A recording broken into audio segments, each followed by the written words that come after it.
농부가요, 산기슭에서 이제 갓 태어난 독수리 새끼를 이렇게 주워다가 어 자기 집에 가져왔는데, 어디 마땅히 이 독수리 새끼를 이렇게 키울 데가 없어서 닭장에 넣고 닭들과 함께 이렇게 키우게 되었다고 해요.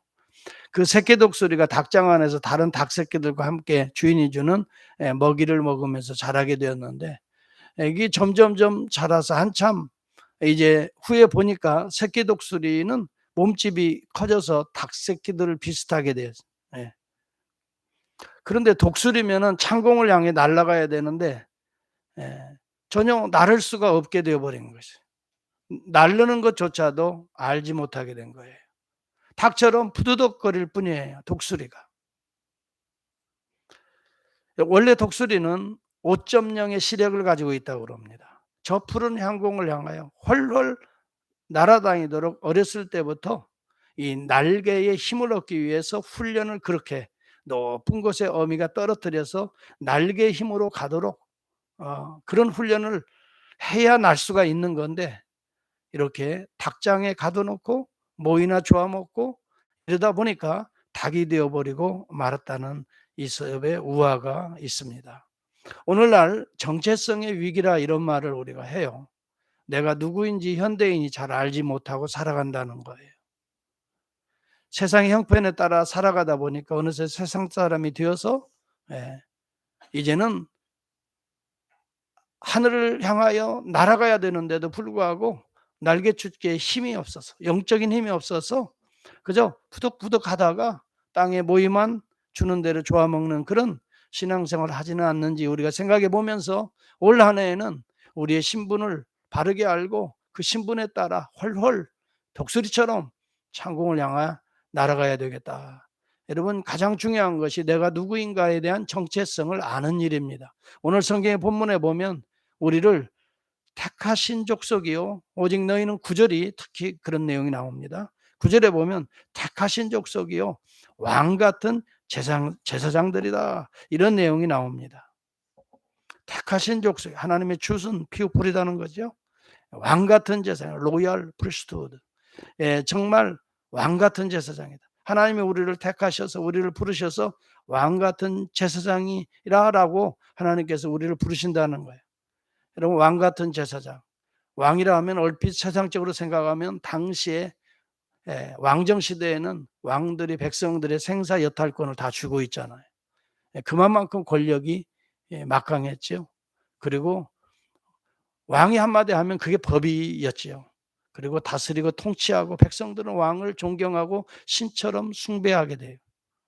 그래서 로마의 시대도 보면 왕을 신처럼 숭배했어요.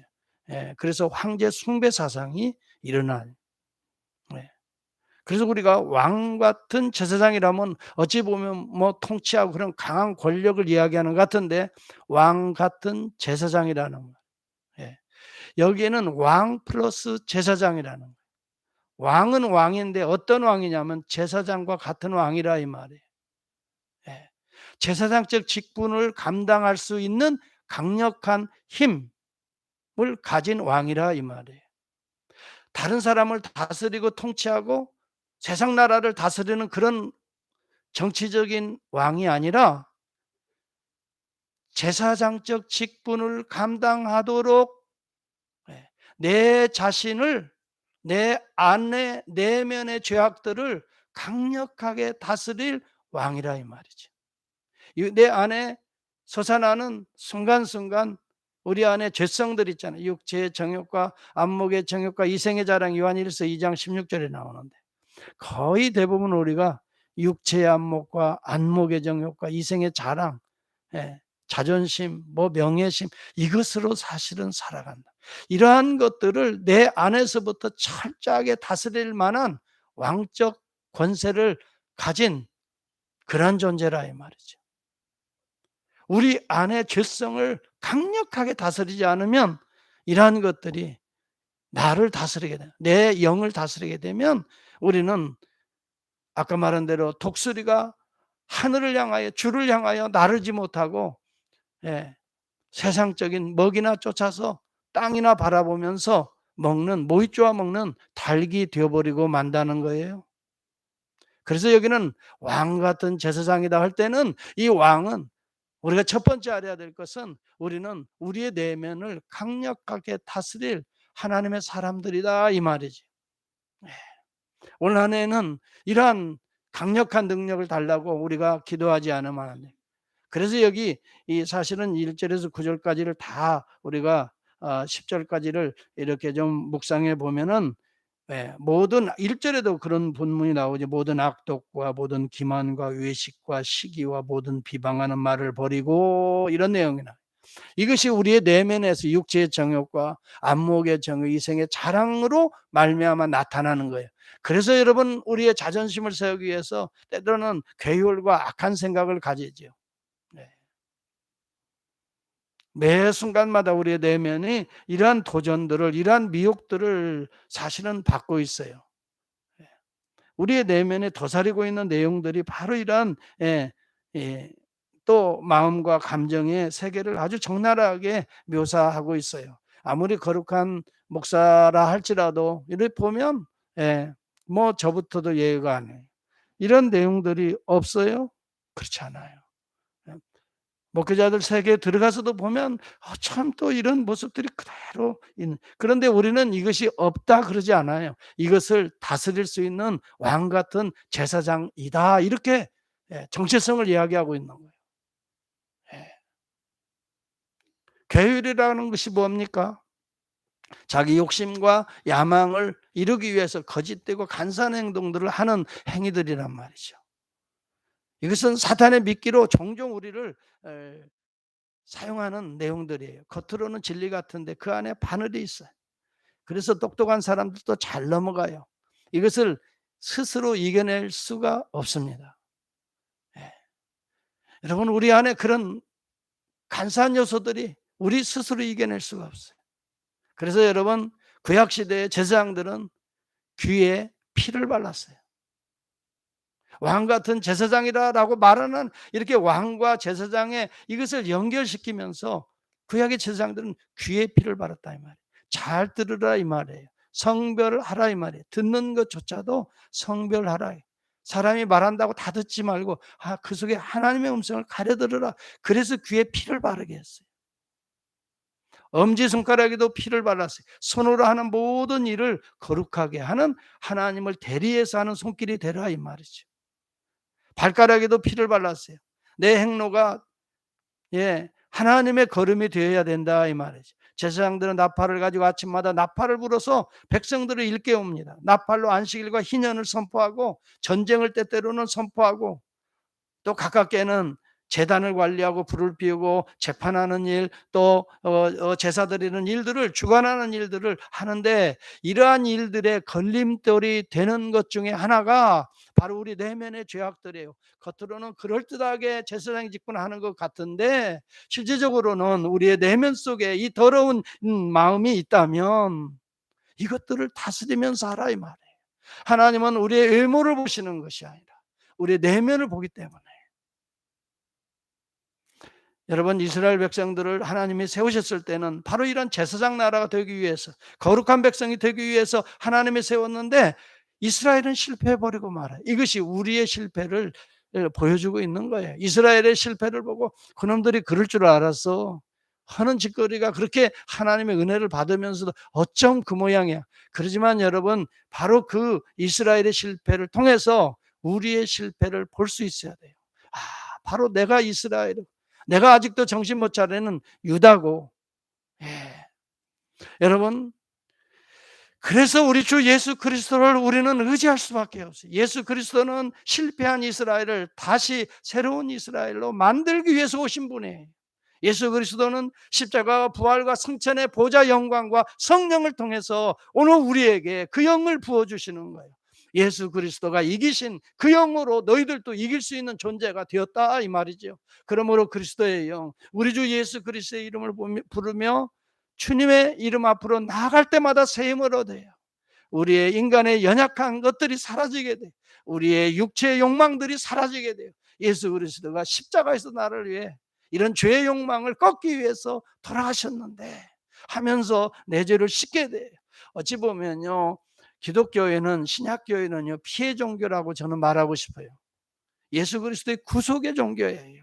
그러므로 여러분, 날마다 피를 내 귀에 바르지 아니하면 내 눈에도 발라야 되겠어요. 요즘에는 눈으로 그랬잖아요. 눈으로 90% 이상의 죄악들이 들어오는 거예요. 차라리 안 보면 그런 마음이 안 생기는데, 보다 보니까 또 보여지니까 그런 아주 악한 영들이 눈을 통해서 들어오잖아요. 그래서 어찌 보면 우리의 눈에도 피를 발라야 돼요. 말하는 우리의 입술은 두말할 것도 없겠어요. 여러분, 그래서 말을 할 때도 하나님이 말씀하신 것처럼 말하라고 베드로전서에 계속 4장에서 이야기하잖아요. 예. 한인에 가보면은요, 어떤 모임들에 가보면요, 전부 다 남 얘기들 너무너무 좋아해. 예, 진짜. 예. 밥 사주면서 남 얘기, 예, 하는 걸 즐겨요. 여러분, 사람들이 모이면 정말 하나님이 말씀하시는 것처럼 말하나? 예, 여러분 한번 상상해 보세요.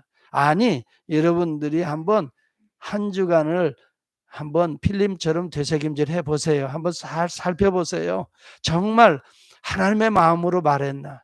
아니면 그저, 예, 남들 이야기, 예, 하는 대로. 참, 우리도 동조하고 따라가고 내 입술도 그런 입술이 되어버리지는 않은, 여러분, 우리의 귀에, 우리의 입술에 예수 그리스도의 보혈의 피를 바르지 아니하면 우리는 왕같은 제사장이 될 수가 없는 것이지. 하나님은 우리에게 그런 존재야, 예수 피를 바른 존재야 함에도 불구하고 우리는 그 피를 그냥 세상적으로, 예, 더럽히게 되는 그런 결과를 가져오지 않겠어요.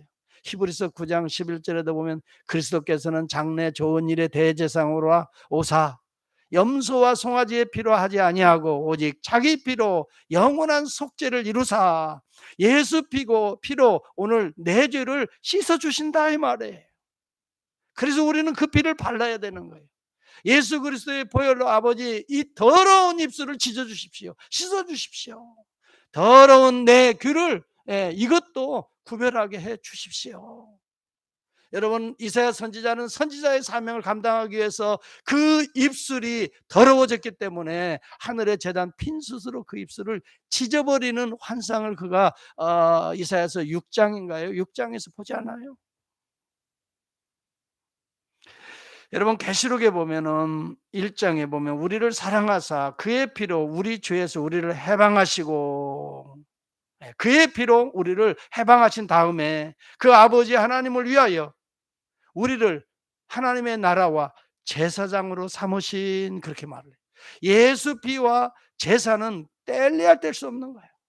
오늘 우리가 왕 같은 제사장이니까, 나는 왕이야, 나는 제사장이야. 여러분, 이렇게 우리 자신을 여러분 군림하는 위치에, 높은 위치에 올려놓는 게 아니에요. 오히려 왕 같은 제사장이라는 것은 철저하게 우리를 낮추는, 그 온유와 겸손으로 우리를 낮추는, 그런가 동시에 섬김의 직분이에요.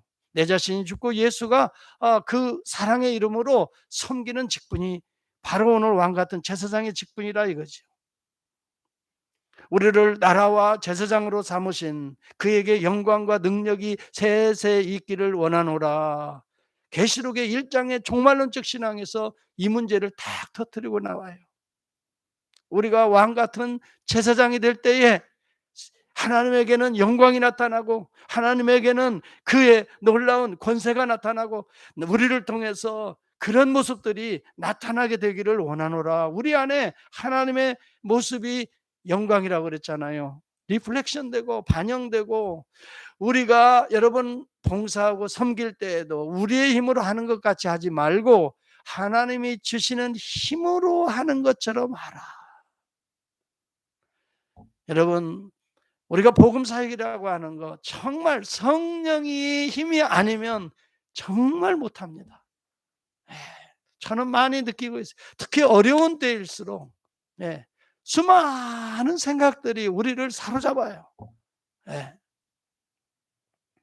어려울수록 자꾸 인간적인 생각도 많이 들고요. 세상적인 생각도 많이 들고요.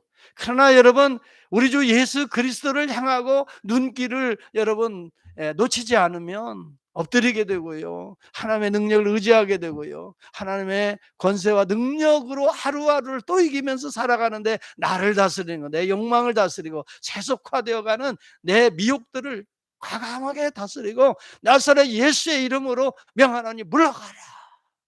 막 네가 나를 어떻게 보고 그런 생각을 품게 하니? 네가 나를 어떻게 보고? 그래서 저는 어느 때는 막 그렇게 얘기를 쏘아 붙여요. 네가 나를 어떻게 보고 그런 소리 하니? 사탄아 물러가라. 내 등 뒤로 물러가라. 얼마든지 우리는 주님 이름으로 주는 그리스도시여 살아계신 하나님의 아들입니다 막 고백하는데도 금세 조금 고난받고 환난받는다고 엉뚱한 말을 하잖아요. 베드로가 주님 그리하지 못합니다.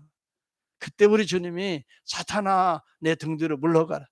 여러분 이 소리 했더니 또 예수님이 막 베드로에게 사탄이라고 말했다고 목사들도 막 이런 말을 함부로 막 쓰는데요.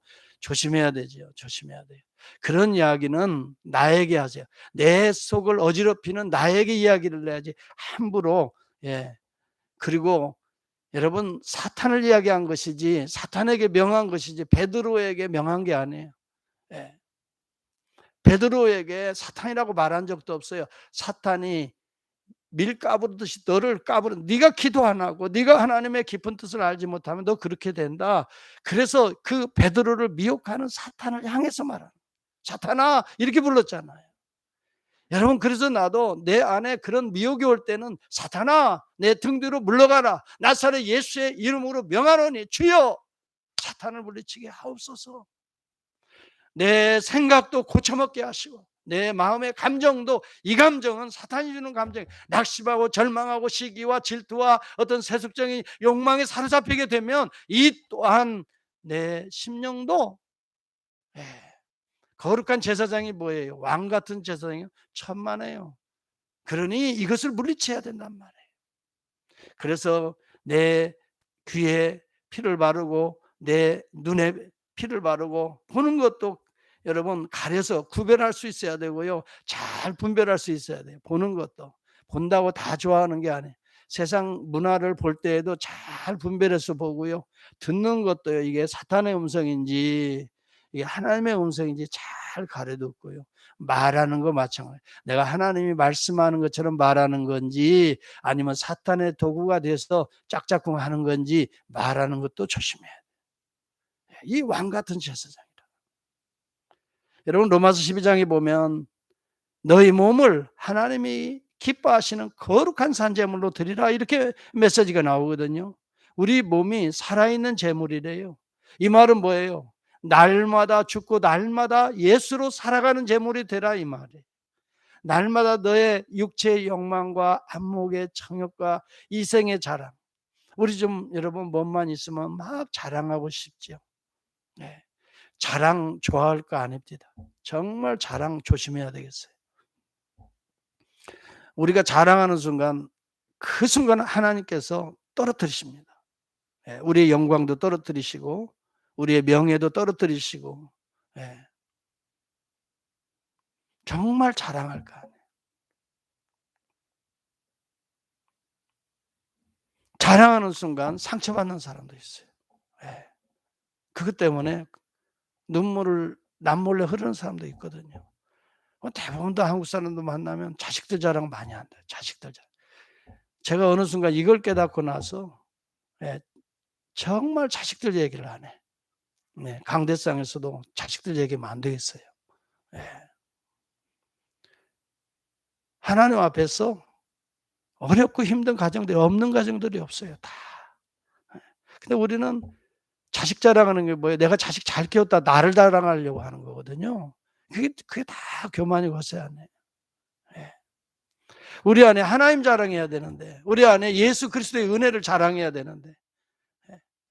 하나님의 은혜라고 말은 하지요. 하나님의 은혜입니다. 하지만 또 은근히 비중은 또 은근히 자기 자랑이 또 많이 섞여 있기도 하고 예. 조심해야 되겠어요. 여러분 그러려면 어떻게 해야 되겠나? 오늘 성경의 본문은 거룩한 제사장이 되기 위해서 왕 같은 제사장이 되기 위해서 모든 악독과 기만과 의식과 시기와 비방하는 말을 버리고 이렇게 하려면 어떻게 해야 되겠나? 2절에 비밀이 돼. 갓난 아이들 같이 순전하고 신령한 젖을 사모하라. 이는 그로 말미암아 너희로 구원에 이르도록 자라게 하려 함이라. 어떻게 여러분 우리가 왕 같은 제사장이 될 수 있어요? 나의 내면의 죄를 다스리며 통제하며 정말 내 안에서 예수 그리스도의 영광이 드러나도록 어떻게 그렇게 희생하고 헌신하도록 할 수 있어요? 첫 번째는요, 말씀의 젖을 사모하라는 거예요. 하나님의 말씀을 순전하고 신령한 젖을 사모하라. 아이들이 키워보니까요, 젖을 잘 먹는 아이들이 건강해요. 음식을 줘도 잘 먹는 아이들은 부쩍부쩍 크는 것을 또 면역력도 강한 것을 우리가 키워보면 알잖아요. 하나님의 말씀을 잘 먹어요. 여러분, 말씀은 하나님의 양식입니다. 신령한 젖이라고 말해. 온전한 젖입니다. 신령하고 온전한 젖, 순전한 젖입니다. 거기에는 한 점의 흠이 없습니다. 하나님의 말씀에는. 오늘 그래서 여러분 성경책이 귀중한 겁니다. 최고의 책입니다. 여러분 성경책을 사랑해 보시면 성경책에 나타나는 우리 하나님을 사랑하게 되는 것이고 예수님 사랑하고 성령의 충만함을 받는 길이에요. 이 성경책을 자주 시간 나면 묵상하고 읽고 말씀대로 주여 결단하고 씻고 회개하고 또 기도하고 성령님 이 말씀대로 순종하게 해 주십시오. 기도하고. 여러분 그럴 때 우리가 어려운 고비고비들을 잘 이겨낼 수가 있습니다. 다윗이 그랬습니다. 여러분 다윗의 신앙 많이 강조합니다. 그런데 다윗의 신앙은 제가 한 가지 제가 딱 보면은 시편 119편에 보니까 하나님의 말씀을 얼마나 사랑하는지. 다윗이 위대해서가 아니에요. 저는 그렇게 봐요. 다윗도 육체의 욕망에 따라 미혹되고 넘어가고 살인하고 그 교사하고 그 거짓말하고 다윗도 그런 인물이에요. 그런데 하나님의 말씀을 얼마나 사모하고 사랑하는지. 주의 말씀에 마치 내게 어찌 그리 단지요 내 입에 꿀보다 더 다니이다. 여러분 우리의 몸도요 먹는 대로 우리의 몸이 변화됩니다. 먹는 것이 요즘 중요합니다. 그래서 식이요법 요즘 TV로 많이 먹는 것을 조심하라고 하잖아요. 고기 좋아하고요 달달하고 탄수화물이 많은 이 빵 종류 좋아하면 몸이 비대해질 수밖에 없고요 우리의 면역력이 떨어질 수밖에 없어요. 그래서 가급적 견과류나 뭐 야채 종류 그래야 우리의 몸의 혈관이 뭐 맑아지고 깨끗해지고 뼈가 튼튼해진다. 네. 다양한 식이요법들이 많이 소개되잖아요. 예. 우리의 영혼도 마찬가지. 예. 달달한 것 좋아하고요. 그저 귀에 듣기 좋은 것 좋아하면 우리의 몸은 성장하지 못해요. 쓴소리도 들을 수 있어야 돼요. 그것만 잘 소화하고 내가 그 말씀의 깊이대로 우리가 그 부분을 잘 관리하고 다스리면 우리는 더 건강한 사람이 될 수가 있어요. 하나님의 메시지는 항상 단소리만 있는 게 아니에요. 쓴소리가 은근히 많아요. 어쩜 그렇게 정확하게 내 마음을 그냥 헤집는지. 우리가 왜 분노합니까? 내 숨겨진 죄악들이 들켰기 때문에 때때로는 당황하면서 그것이 분노로 나가는 거예요. 내 자신에게 실망하게 되니까. 들키는 거예요. 말씀을 읽으면 들키게 돼 있어요. 하나님의 말씀은요. 우리의 생각과 감정의 모든 상태를 적나라하게 다 드러내는 거울과 같아요. 네. 여러분 우리가 왕 같은 제사장이 되려면 우리의 모습을 잘 먼저 볼 수 있어야 되고 이걸 다스릴 수 있는 능력과 힘이 말씀을 통해서 나오고 기도를 통해서 나오는. 그래서 저는 다른 비밀이 없어요. 성경에 보니까 말씀과 기도는 은혜의 두 번째 수단이에요. 철저한 수단이고 그다음에 개혁자들은 성례전을 가지고 합쳐서 은혜의 세 가지 수단이 말씀과 기도와 성례전이다 이렇게 여러분 이렇게 그냥 결론 쉽게 말한 게 아니에요. 성경의 전체적인 또 기독교의 역사를 통해서 또 개개인의 신앙의 위대한 거인들의 체험들을 통해서 요약한 것이라고 저는 보면서 이러한 전통들을 우리가 소중히 여겨야 됩니다. 하나님의 말씀을 사랑하면 여러분의 영혼이 튼튼해집니다. 말씀이 없으면 성장도 없습니다. 성장을 기대도 하지만 그러나 여러분 영적으로 성장하기를 원한다면 하나님의 말씀을 가까이 하십시오.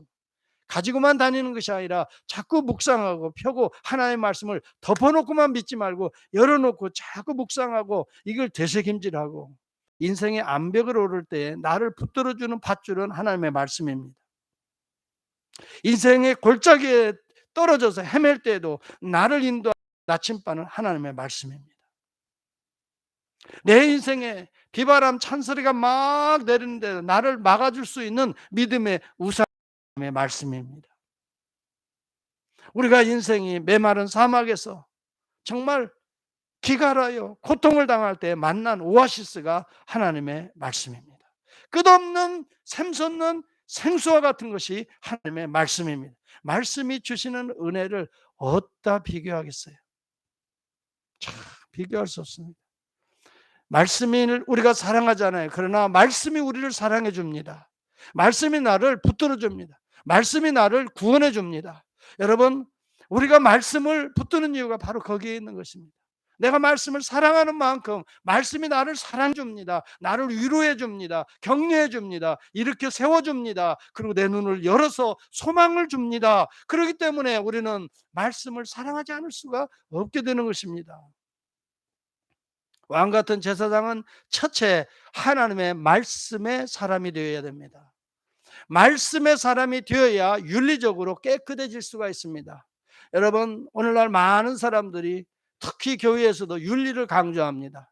이렇게 해야 복받는다, 저렇게 해야 복받는다. 그러나 윤리는요, 진리 안에 있는 윤리가 돼야 됩니다. 저는 이것을 무척 강조하고 싶습니다. 진리가 우리 안에 분명히 서 있으면 윤리적인 삶은 따라오게 되어 있습니다. 윤리가 진리를 끌어갈 수가 없습니다. 진리가 윤리를 끌어가는 것입니다. 우리는 진리의 사람이 먼저 되어야 윤리적인 사람이 되는 것입니다. 거룩한 제사장은 진리의 사람입니다. 하나님의 말씀을 먼저 알아야 되고 말씀이 나를 붙들어줘야 되고 말씀을 통해 성령이 강력하게 역사해야 내 지정의가 달라져서 변화를 받아 그 다음에 윤리적으로 여러분 그래도 조금씩 변화의 역사가 일어나게 되는 것입니다. 그러므로 진리가 앞에 가야 됩니다. 윤리는 따라오는 뒷바퀴와 같은 것입니다. 여러분, 성경은 두 가지를 이야기합니다. 진리와 윤리를 이야기합니다. 이것은 여러분 뗄래야 뗄 수 없는 것이지만 윤리가 끌어가는 진리가 아닙니다. 성경을 분명히 보십시오. 진리가 윤리를 끌어가게 되어 있습니다. 이것이 그리스도인의 삶입니다. 디모데후서 2장 15절에 디모데후서는 사도 바울이 영적 아들 디모데에게 남겨주는 유언입니다. 여러분, 유언은요 그냥 남기는 말이 아니잖아요. 평생을 통해서 가장 사랑하는 아들에게 가장 귀한 말 남기고 주님 앞에 가는 것이 유언이잖아요. 그게 디모데후서입니다. 디모데후서 2장에 그렇게 말합니다. 너는 진리의 말씀을 옳게 분별하며 부끄러울 것이 없는 일꾼으로 인정된 자로 자신을 하나님 앞에 드리기를 힘쓰라. 여러분, 자신을 하나님 앞에 드린다는 거 뭐예요? 이게 세크리파이스, 이 제사장이에요. 왕 같은 제사장이에요. 그런 삶이 돼야 되는데 먼저 진리의 말씀을 옳게 분별해야 된다. 그래서 부끄러운 것이 없는 일꾼이 로 인정되게 된다. 그래서 너는 자신을 하나님 앞에 온전히 드리는 산재물 되라 이 말이잖아요. 여기에는 진리와 윤리를 말해주고 있습니다. 여러분, 만약에 진리가 우선되지 않으면 어느 날 상황윤리가 나타납니다. 왜 상황윤리가 나왔습니까? 시츄에이셔널 에틱이 왜 나왔습니까? 진리가 틀어졌기 때문에 상황윤리가 나오는 거예요. 그 사람의 형편에 이것이 진리라는 거예요. 이러한 행동이.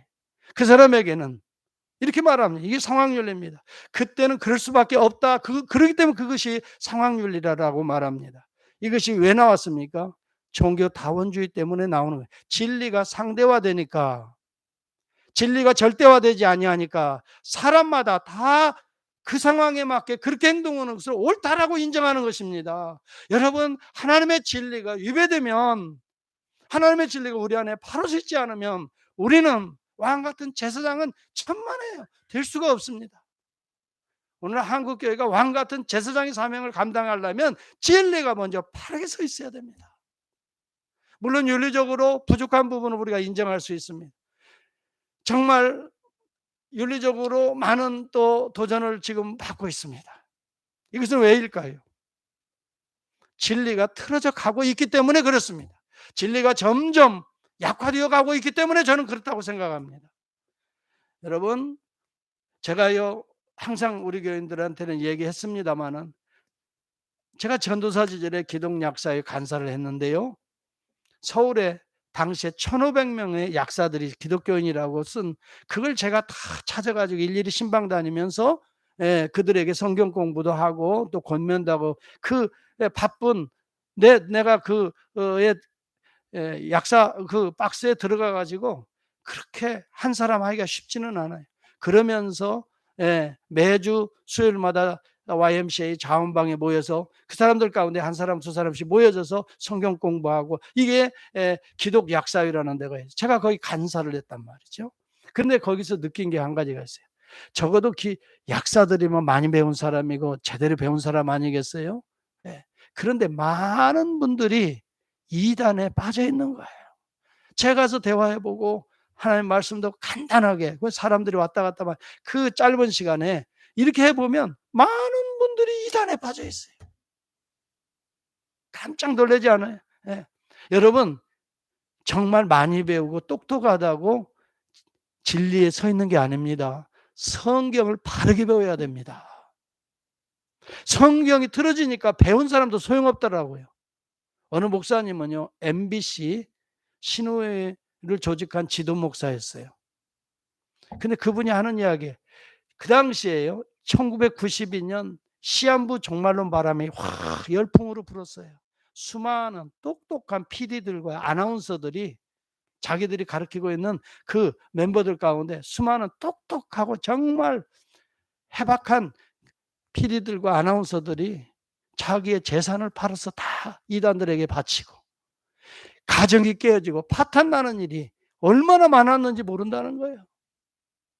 여러분, 우리가 여기에서 주의해야 될 게 있습니다. 오늘 한국교회가 진리에 바로 서서 바르게 훈련하지 못하니까 어려운 때에 성도들이 다 이리저리 뿔뿔이 여러분 이단에 밥이 되어버리고 말고 세속적으로 빠져버리고 말고 저와 여러분들이 중요시 여겨야 할 것이 진리가 바로 서야 여러분 윤리는 따라오게 되어 있다. 그래서 우리 주님이 그렇게 말합니다. 뭐라고 말합니까?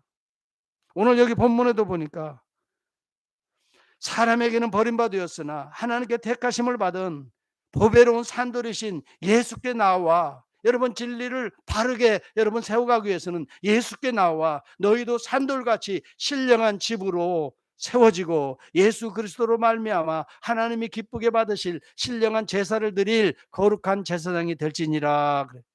여러분 산돌 대신 그리스도 위에 여러분의 집을 쌓아가야 되는 것입니다. 여러분 목사를 보고 신앙생활하는 것이 아닙니다. 예수 그리스도의 목사는 인도하는 자일 뿐입니다. 산들을 위해 여러분들을 도전하며 세우는 자일 뿐이지 여러분 정령 그 집을 세우는 건 여러분인 것입니다. 예수 그리스도의 터 위에 세워야 됩니다. 교회 건물을 보고 여러분 신앙생활하는 게 아닙니다. 숫자를 보고도 신앙생활하는 게 아니에요. 지금은 이제는 내 믿음이 산돌이신 예수 그리스도의 반석 위에 세운 인생의 집이 되어야 무너지지 않게 되는 것입니다. 그 반석은 무엇일까요? 예수 그리스도께서 친히 말합니다. 그러므로 누구든지 나의 이 말을 듣고 행하는 자는 하나님의 말씀입니다. 주님의 말씀입니다. 듣고 그대로 순종하며 행하는 자는 그 집을 반석 위에 지은 지혜로운 자 같으니 비가 내리고 창수가 나고 바람이 불어 그랬습니다. 여러분 예수 잘 믿는다고 비바람이 없을 수가 없습니다. 다 예수 믿어도 잘 믿어도 비바람이 몰아칠 수 있습니다. 창수가 일어나 가정에 문제가 있을 수 있습니다. 그 집에 부딪힙니다. 부딪히되 그 집이 무너지지 아니하는 것은 이는 그 주춧돌을 반석 위에 놓은 까닭이라 이렇게 말합니다. 고린도전서 10장 4절에 다 같은 신령한 음료를 마셨으니 이는 신령한 반석으로부터 마셨음에 그 반석은 그리스도라라고 말합니다. 여러분 중요한 것은 반석 위에 올 한 해 집을 잘 세우는 것입니다. 반석은 예수 그리스도십니다. 오늘 하나님의 말씀을 잘 배우고 익히며 순종할 때에 반석에 세우는 것입니다. 그럴 때에 저와 여러분들이 왕 같은 제사장의 사명을 말씀을 통해서 또 기도를 통해서 그 운행하시는 성령의 권세로 능력으로 감동 감화로 여러분 참으로 우리가 제사장의 사명을 감당할 수가 있게 되는 것입니다. 고대 그리스의 스파르타 지역에 한 왕이 있었습니다. 강한 성벽을 구축했습니다. 많은 주변의 나라들이 방문해서 왕이시여, 이번에 구축한 그 강한 성벽을 좀 보여주시오. 질문합니다. 그랬을 때 왕은 성벽으로 인도하지 않았습니다. 자신의 잘 훈련된 군사들을 가리키며 말합니다. 이들이 바로 나의 충성스러운 군사들이 바로 스파르타에 자랑할 만한 강한 성벽입니다. 이렇게 말을 합니다. 이제는 건물이 아닙니다. 사람입니다. 여러분, 잘 훈련된 한 사람이 중요합니다. 중요한 것은 왕 같은 제사장임을 인식하고 살아가는 그 한 사람입니다. 여러분, 여기 모퉁이 돌이라고 주님이 말씀합니다. 건축자들이 버린 그 돌이 모퉁이의 머릿돌이 되고 우리 주 예수 그리스도는 세상 사람들에게는 별로 환영을 받지 못해 버려버렸습니다. 종교인 전문가들에 의해서는 버림을 당하지만 하나님께서는 그는 모퉁이 돌이 되게 하셨습니다. 여러분, 이 모퉁이 돌이라고 하는 것은 많은 해석들이 가능하지만 이 돌과 돌을 연결하는 돌을 모퉁이 돌이라고 합니다. 유일한 중보자 예수 그리스도이심을 보여주고 있는 것입니다. 모퉁이 돌이라는 말이 아크로고니아이온이라는 단어를 씁니다. 이것은 벽과 벽 사이를 연결하는 건물의 가장 중심이 되는 또 중요한 돌이 모퉁이 돌이라 칼빈도 그렇게 해석을 합니다. 특별히 가장 높은이란 의미를 가진 정말 고귀한입니다. 이것이 빠져버리면 우리 인생의 집은 무너진다는 걸 의미합니다. 이것이 가장 중요하다는 것을 말합니다. 그런데 이 모퉁이 돌은 벽과 벽 사이를 연결하듯이 하나님과 우리 사이를 연결할 뿐만이 아니라 이방인과 유대인을 연결하는, 이방인과 세상의 참 유대인과 그때 당시에 하나님을 연결시키는 모퉁이 돌이다.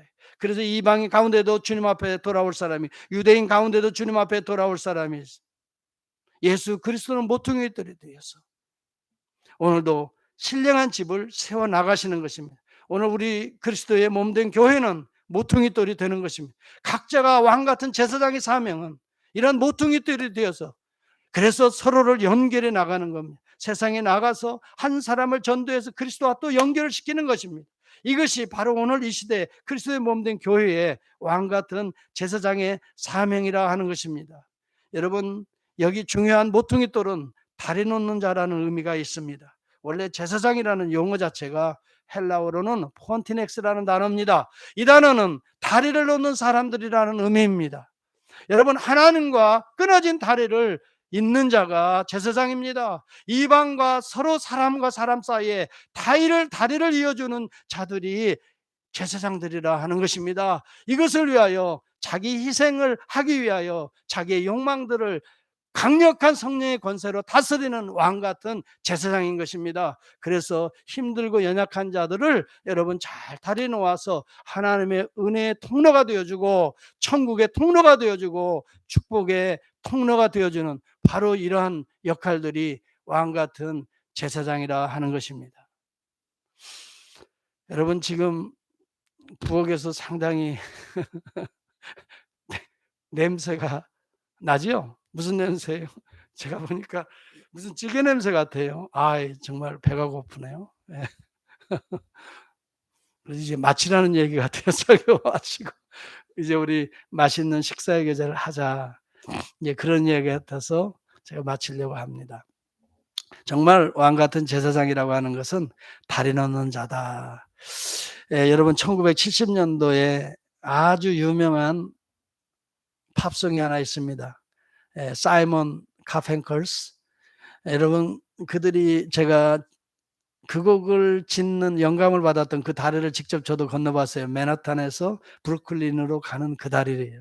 저도 그래서 그 다리를 친히 걸어가 보면서 그 음악을 듣기도 하고 그 사람들의 생각, 출렁이는 물결에서 내가 다리가 되어주겠다는 거예요.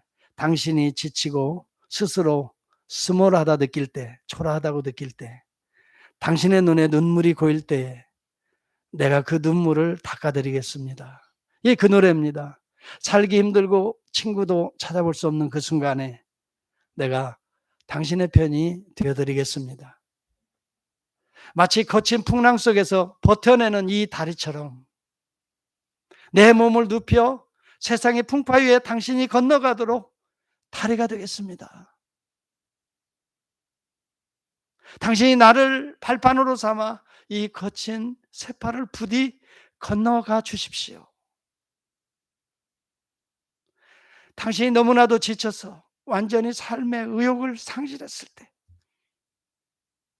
당신이 해야 할 일을 알지만은 할 일을 잃어버리고 길거리를 헤맬 때에, 당신이 해 가지고 찾아드는 저녁을 맞이하기가 힘들고 고통스럽게 느낄 때, 내가 바로 그 당신 곁에 있겠습니다. 어둠이 내리고 고통이 온 사방에 퍼져 있을 때 당신의 그 무거운 짐을 내가 곁에서 함께 들여 드리겠습니다. 은빛으로 물든 내 사랑이여, 계속 항해를 하세요. 왜냐하면 이 파도 물결들이 막 치는 은빛 물결이잖아요. 예, 그것을 보고 그렇게 이야기한 것 같아요. 당신의 시대가 빛을 발할 시간이 다가올 것입니다. 당신의 모든 꿈들이 이제 서서히 실현되어 갈 때가 다가오고 있습니다. 그때가 얼마나 밝게 빛날지 상상해 보십시오. 바로 그날을 소망하며, 아 그대여, 만일 당신이 지금 친구가 필요하다면 내가 당신 내 친구가 되겠습니다. 내가 바로 당신 바로 뒤에서 항해할 테니 마치 험한 풍랑 위에 우뚝 선 다리처럼 내가 당신의 마음을 편안하게 해드리겠습니다. 그 노래거든요. 저는 이 깊은 내용을 그때는 잘 몰랐는데 인생을 살아보니까, 야, 바로 이것이 제사장이 되는 삶이구나. 다리가 되는 삶이구나. 왕 같은 제사장이 되는 삶이구나. 여러분, 이것이 단순한 신학적인 교리가 아니라 이것이 나의 신앙의 고백이 되어야 되겠구나. 내가 연약한 힘든 어려운 자의 정말 다리가 될 수 있다면, 건너갈 수 다리가 될 수 있다면 우리는 왕 같은 제사장의 사명을 감당할 수 있는 자가 되는 것입니다.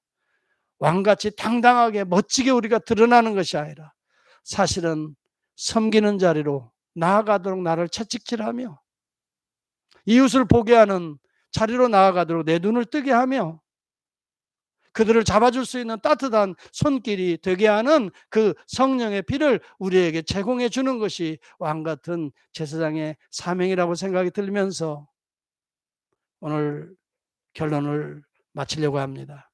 주님의 명령은 우리의 최초의 관심이 되어야 합니다. 주님의 이 거룩한 사명의 명령은 우리의 최고의 관심이 되어야 합니다. 이는 너희를 어두운 가운데 불러내어 그의 기이한 빛에 들어가게 하신 자의 아름다운 덕을 선전하게 하려 하심이라. 우리가 정말 다리가 되어서, 우리의 삶이 다리가 되어서, 빛으로 나아가게 하는 다리가 되어서 그리스도의 영광을 드러낼 수 있다면 이것이 최고의